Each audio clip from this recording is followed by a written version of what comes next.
Obrigado pelo convite, ao pastor Jean, ao conselho também. É uma alegria e um privilégio, né? Podemos estar juntos celebrando aí 16 anos. E eu fiquei pensando um pouco, o que eu deveria compartilhar?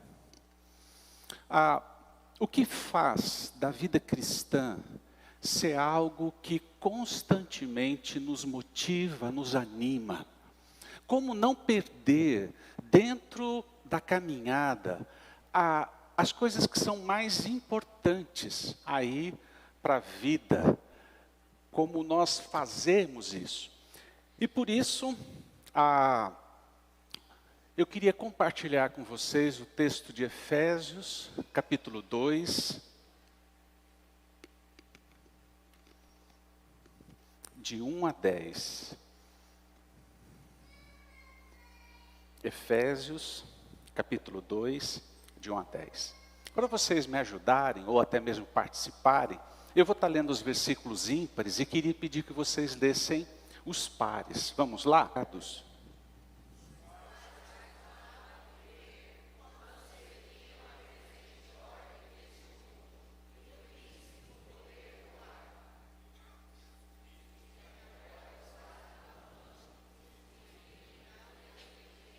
Anteriormente, todos nós também vivíamos entre eles, satisfazendo as vontades da carne, seguindo os desejos e pensamentos, como os outros.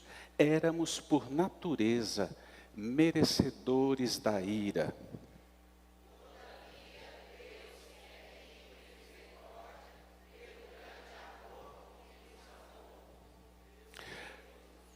Com Cristo, quando ainda estávamos mortos em transgressões, pela graça vocês são salvos. Versículo 6, os irmãos.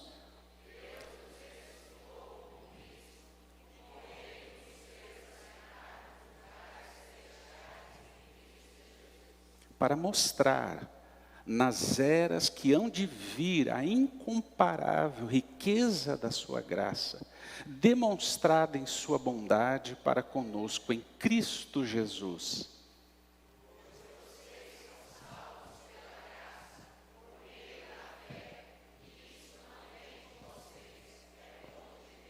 Não por obras, para que ninguém se glorie. Vamos ler os 10 juntos? Porque somos criação de Deus, realizada em Cristo Jesus, para fazermos boas obras, as quais Deus preparou antes para nós. Vamos orar? Feche seus olhos. Senhor, muito obrigado, Pai. Obrigado pelos 16 anos dessa igreja. Ela é do Senhor, o Senhor tem sido generoso, gracioso, Pai. Ajuda-nos a continuar sendo candeia, luz do Senhor, que brilha num mundo tão perdido. Ajuda-nos, ó Deus, a não nos perder, a não nos contaminar. Ajuda-nos, ó Pai, a continuar com o nosso coração inflamado, apaixonado por Jesus. Ajuda os nossos olhos a enxergar a sua riqueza, majestade e glória. Nós oramos, abençoa-nos durante esse tempo, no nome de Jesus. Amém. Há 16 anos, quais são alguns conselhos que eu tenho, talvez, para compartilhar com vocês? São 3. Uma boa notícia, uma má notícia e um desafio. E talvez você conheça aquela brincadeira que diz assim: você quer ouvir a má ou a boa notícia? Mas antes de eu começar a contar, deixa eu contar uma história aí para vocês. Há 31 de agosto de 1983. Um avião da Air Korean Airlines sai do aeroporto JFK, que fica em Nova York, rumo à Coreia. A viagem para essa parte do mundo, saindo dos Estados Unidos, é melhor ser feita pelo Oceano Pacífico, porque o trajeto é menor.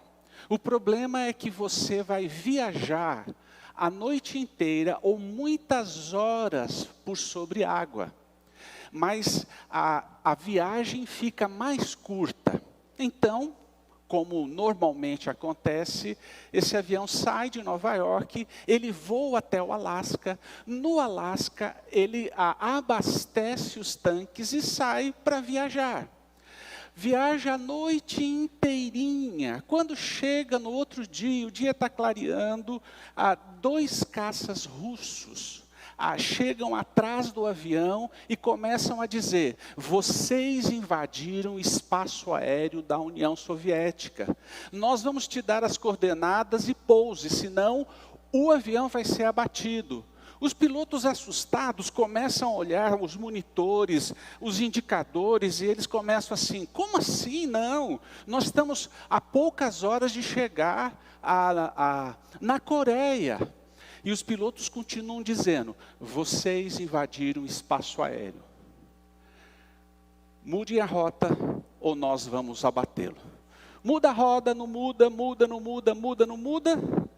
O caça dispara um míssil, aquele avião é batido, 240 tripulantes, mais 240 passageiros, mais 29 tripulantes morrem naquele dia, 1º de setembro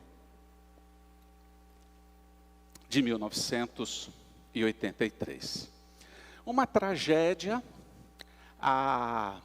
O mundo se comove diante dessa situação, começam a se fazer as buscas pela caixa preta, e quando eles encontram a caixa preta do avião, eles descobrem que a bússola, por algum motivo que ninguém conseguiu explicar, ficou desregulada em 1 grau.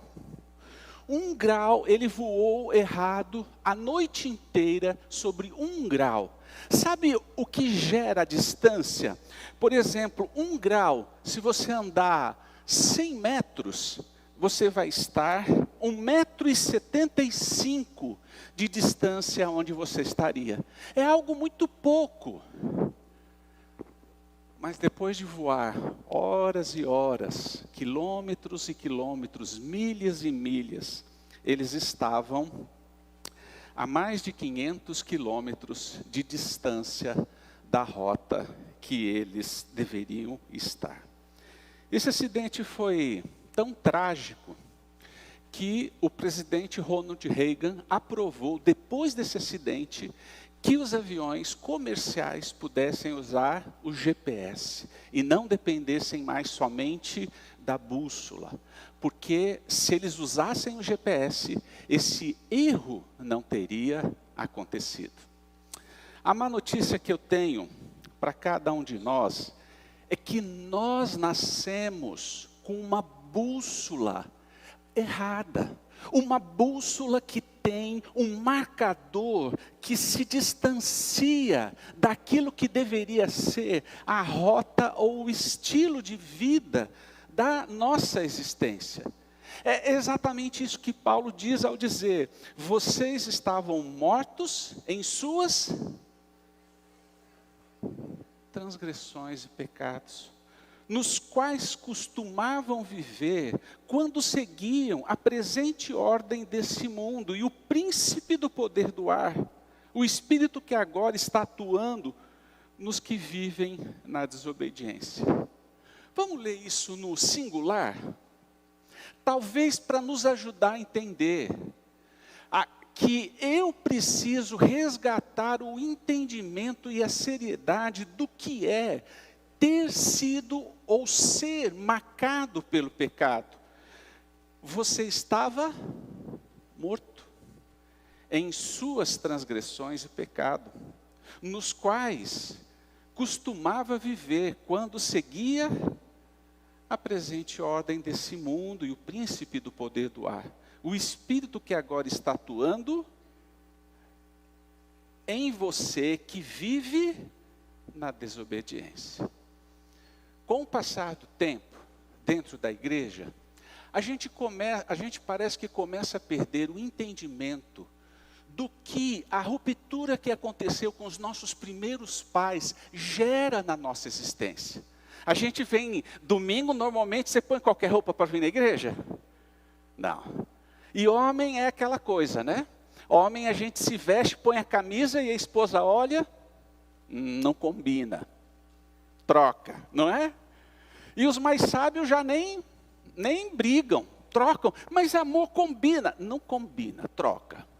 Uma dica aí, né? Não fica brigando, deixa, usa que ela vai orientar, porque às vezes ela quer ir com a mesma paleta que você, e a gente não sabe nem que é isso, né?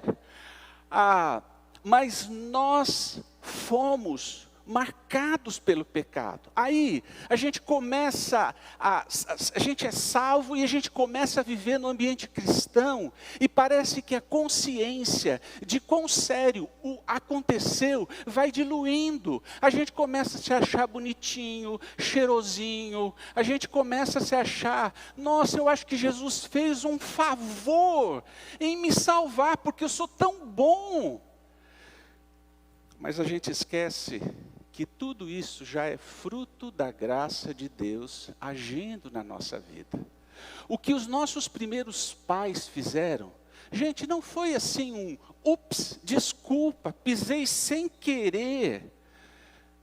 A árvore do conhecimento do bem e do mal não estava num canto, escondido, no meio do jardim. E o acordo era claro: o dia que vocês quiserem romper comigo, comam desse fruto. Ou não comam desse fruto, porque se vocês comerem, vocês vão morrer. Às vezes a gente não lembra da seriedade. Mas o que eles fizeram foi um ato deliberado de rompimento. E me deixe usar alguns adjetivos, talvez, para ajudar. Eles cuspiram no prato que comeram, ou pior, cuspiram em Deus, porque eles disseram: Deus, dá licença, porque do meu nariz cuido eu. E quando nós começamos a entender a seriedade disso, isso vai gerando uma profunda angústia dentro do coração. Paulo ainda vai dizer no versículo 3, anteriormente todos nós também vivíamos entre eles, satisfazendo as vontades da nossa carne, seguindo os seus desejos e pensamentos, como os outros, éramos por natureza merecedores da ira. Quando a gente esquece que nós somos pecadores, a graça diminui. Se eu sou tão bom, a graça não precisou ser tão grande. Mas quando nós reconhecemos e entramos nessa presença do Deus Santo, a gente vai bater no peito como Isaías e dizer: Senhor, eu sou um homem de lábios impuros, vivo no meio de um povo de lábios impuros, eu estou lascado. Quantas são as vezes que o Evangelho ou a graça tem sido barateado nos nossos dias? Barateado. Venha para Jesus e simplesmente falam de todos os benefícios. Não que Deus não venha nos abençoar, mas a questão é que Ele veio porque as nossas mãos estavam, ou o nosso ser, contaminados ou desconectados de Deus. Deixa eu perguntar alguma coisa para você. Existe alguma coisa que você tenha, que você possa oferecer a Deus que Ele já não tem? Dinheiro. Ele é dono de tudo. Não existe nada que as nossas mãos contaminadas pelo pecado possam oferecer a Deus, esse Deus santo. Por isso a seriedade. Eu sei que talvez a consciência de alguns, por terem nascido na igreja, muitas vezes tem aí a dificuldade de perceber. Mas quem se converteu quando adulto, sabe da natureza pecaminosa e de que não tinha como se reconectar. Quando eu comecei a ler os filósofos humanistas, por exemplo, Albert Camus, que a vida não tem razão, não tem direção, não tem sentido, é fruto do acaso. Eu lembro que quando eu terminava de ler alguns desses livros, eu começava a pensar realmente qual é o sentido da vida, o que eu faço para preencher dentro do meu coração, desse anseio que minha alma tem, mas eu não sei o que é. E essa é o grande desafio, porque quando a gente entende a seriedade daquilo que aconteceu, e de como o nosso mundo vive desconectado de Deus, quando nós reconhecemos a maldade, não só do mundo, mas também latente dentro da nossa vida, a gente vai perguntar, e agora? A gente está numa rua sem saída, e Paulo fala, é verdade, mas, ou todavia, Deus que é rico em misericórdia, pelo grande amor com que nos amou, deu-nos vida com Cristo, quando ainda estávamos mortos em transgressões. Pela graça,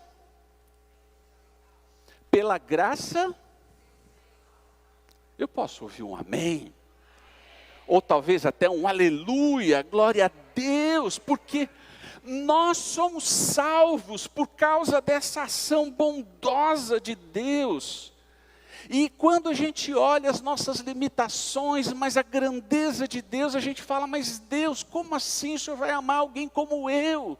E Ele nos escolheu, Ele nos deu vida, e isso traz transformação à nossa existência. Hoje, para com que a gente não se perca, eu não posso me esquecer que eu sou pecador. E a segunda, ou a boa notícia é, eu fui salvo pela graça. Lembrar essas duas coisas gera essa atitude de nos rendermos diante de Deus. Talvez alguns possam perguntar, mas está bom, mas como assim graça? E Paulo continua nos ajudando a entender quando ele disse, Deus nos ressuscitou com Cristo, e com Ele nos fez assentar nas regiões celestiais em Cristo Jesus. Podem ler o 7 para mim?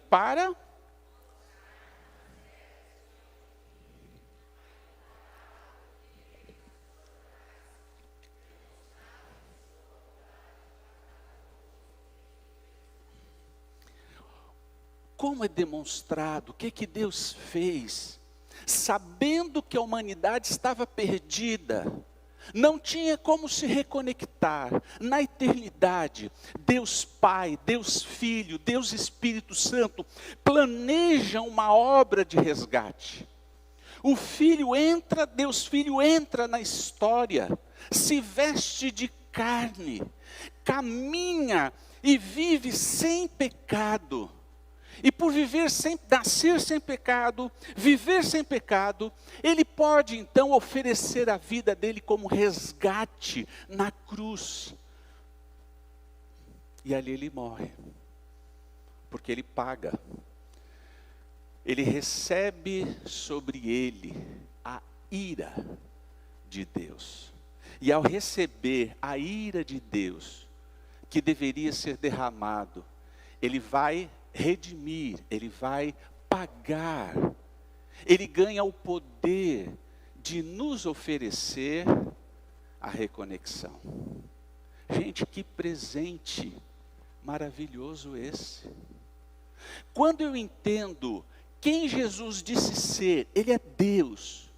Quando eu entendo que Jesus disse que faria, nos resgatar, Eu posso rejeitar e não acreditar, ou eu preciso cair de joelhos e dizer: Senhor e Deus meu, eu o aceito como Senhor da minha vida. E isso gera um processo de transformação dentro da nossa existência, essa nova vida em Cristo.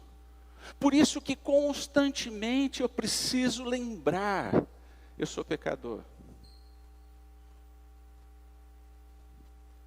mas eu também fui salvo pela graça. Nós não estamos falando de religião, mas de uma relação com o Deus Criador dos céus e da terra.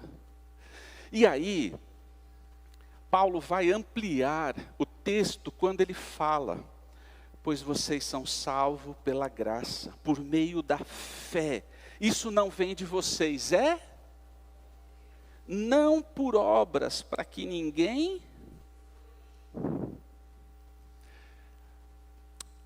1986, eu estava com 17 para 18 anos. Eu cresci num ambiente familiar onde os meus parentes do lado da minha mãe eram umbandista, candomblé e catolicismo. E do lado do meu pai, budistas. E não conseguia encontrar. Eu continuava com esse vazio, mesmo tendo experimentado. Eu já me considerava praticamente um ateu. Na semana que eu fiz 18, uma pessoa me convidou para um acampamento, e lá ela teve a oportunidade de me explicar o Evangelho, de uma forma pessoal e respondendo as minhas dúvidas. Depois que a Márcia me explicou o Evangelho, eu lembro que voltando para o dormitório, uma das coisas que eu fiz foi sentar. Já estava tarde, quase todo mundo dormindo, e eu tive a minha primeira conversa com Deus. E a minha primeira conversa foi: Deus, eu não sei se o Senhor existe, porque eu nunca te vi. Mas se o que a Márcia falou é verdade, então eu quero aceitar, eu estou abrindo o meu coração. Eu fui dormir, não teve show pirotécnico, não teve anjos dizendo aleluia, não vi a festa no céu. Mas quando eu levantei no outro dia, eu não conseguia explicar por que eu estava sentindo paz. E isso transformou a história da minha vida. Mas uma das coisas que sempre me incomodou foi: como que é possível? Eu sou nascido e criado em São Paulo, capital. Nunca um crente, um protestante, um cristão, um discípulo de Jesus tinha compartilhado do Evangelho comigo. O primeiro ou a primeira que falou, eu aceitei. E isso transformou a minha vida. Nós precisamos entender constantemente, ou trazer à memória essas verdades. Aquilo que nos faz nos tornar uma igreja vigorosa, que cresce, que abençoa, é o fato de nós entendermos a má notícia, mas entendemos a boa notícia. Mas a boa notícia, ela não pode ficar encerrada somente ou guardada aos nossos corações. Porque aí vem o último versículo, e eu vou pedir para vocês lerem de novo. Porque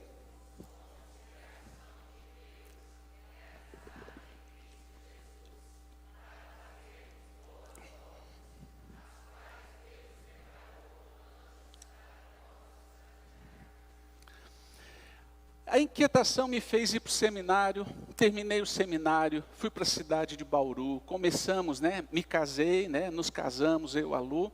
Em 94 nós assumimos um ponto de pregação e o trabalho foi andando.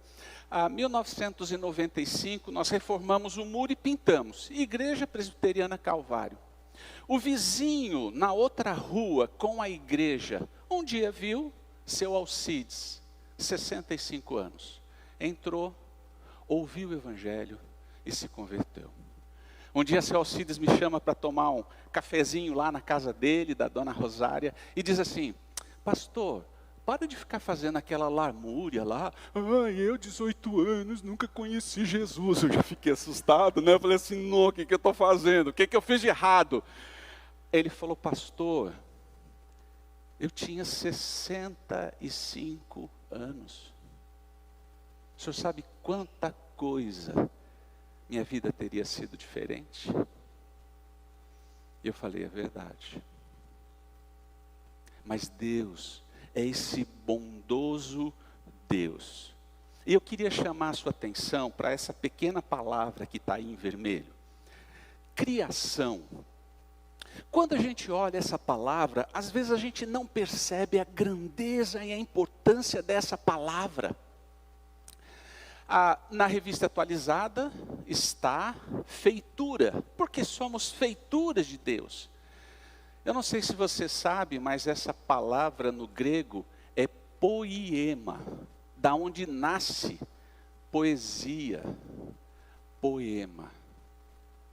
A nova versão transformadora já traz uma tradução um pouco melhor, quando ela diz: nós somos uma obra de arte de Deus. Queridos, você é uma obra de arte. Você é único, como uma tela ou uma escultura que foi pintada. Eu sei que às vezes a gente olha e fala assim, não, mas Deus, eu sou uma obra de arte. Modelinho de tanque, né? Modelo de tanquinho, né? Ou de barril. Mas você não é um acidente. Desde a eternidade, Deus já tinha previsto. Ele formou você no ventre da sua mãe. Mesmo que a história, ou as dificuldades, ou a maldade desse mundo possa ter machucado o seu coração, as suas emoções, nós temos um Deus que fez poesia. Ah, pastor, não sei se é muito assim. Já olhou para a sua digital? Ela é única. Nós passamos agora 8,06 bilhões de pessoas no mundo. Eu fico pensando, não, mas Deus é criativo demais, né, gente? Vai ser criativo assim?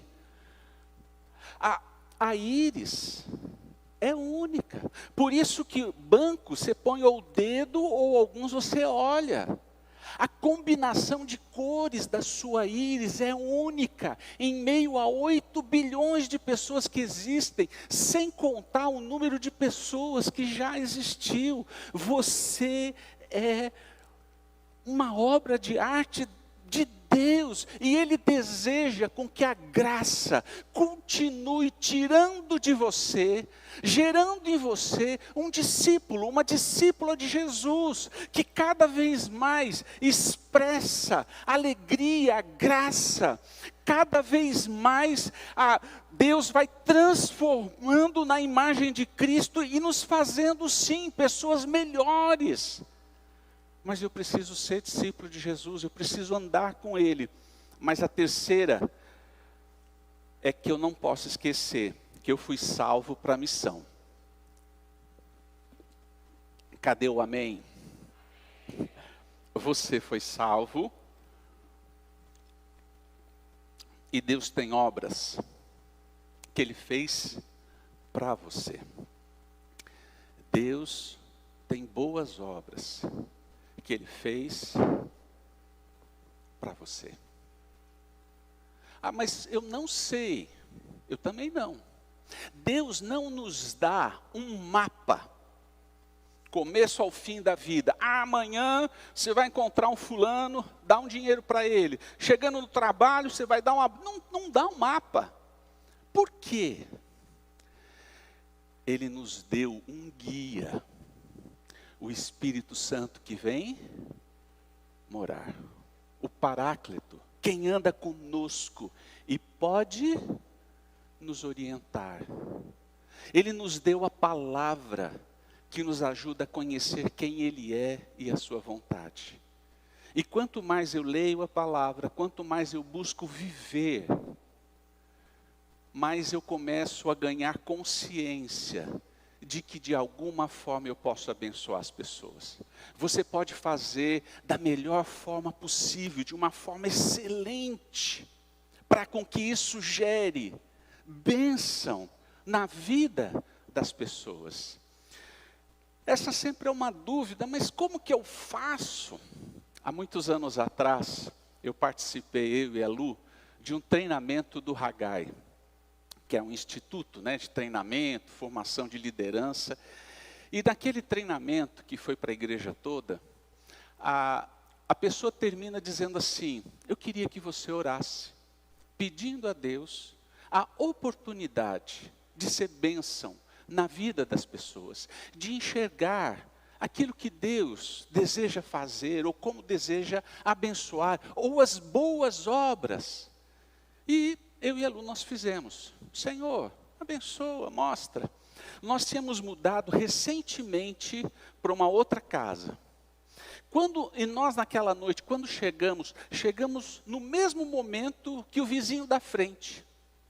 Aí assim, alguém tinha que parar para o outro entrar. Eu esperei, o vizinho entrou, eu abri o portão, entrei e fui me apresentar.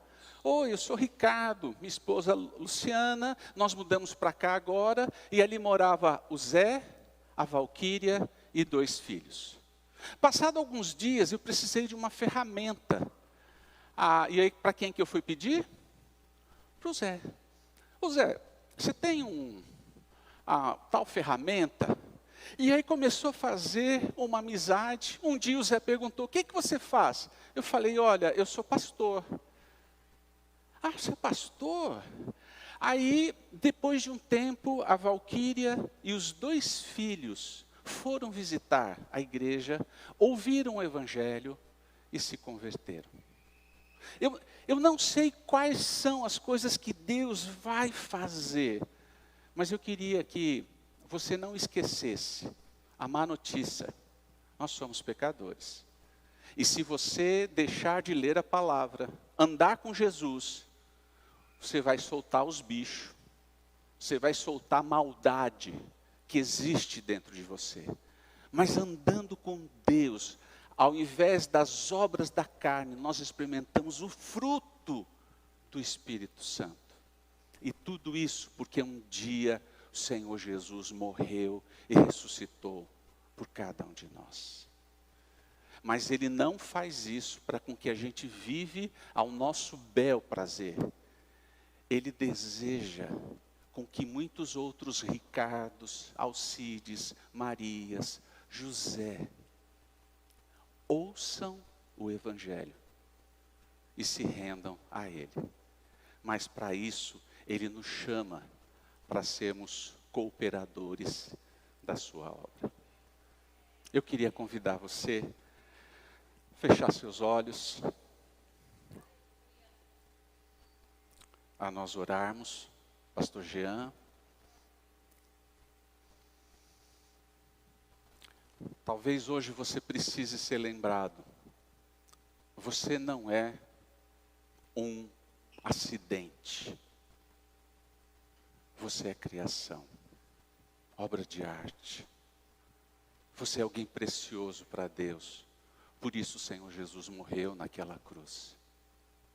Mas Ele deseja usar a sua vida. Que um dia você era pecador, mas Ele te resgatou.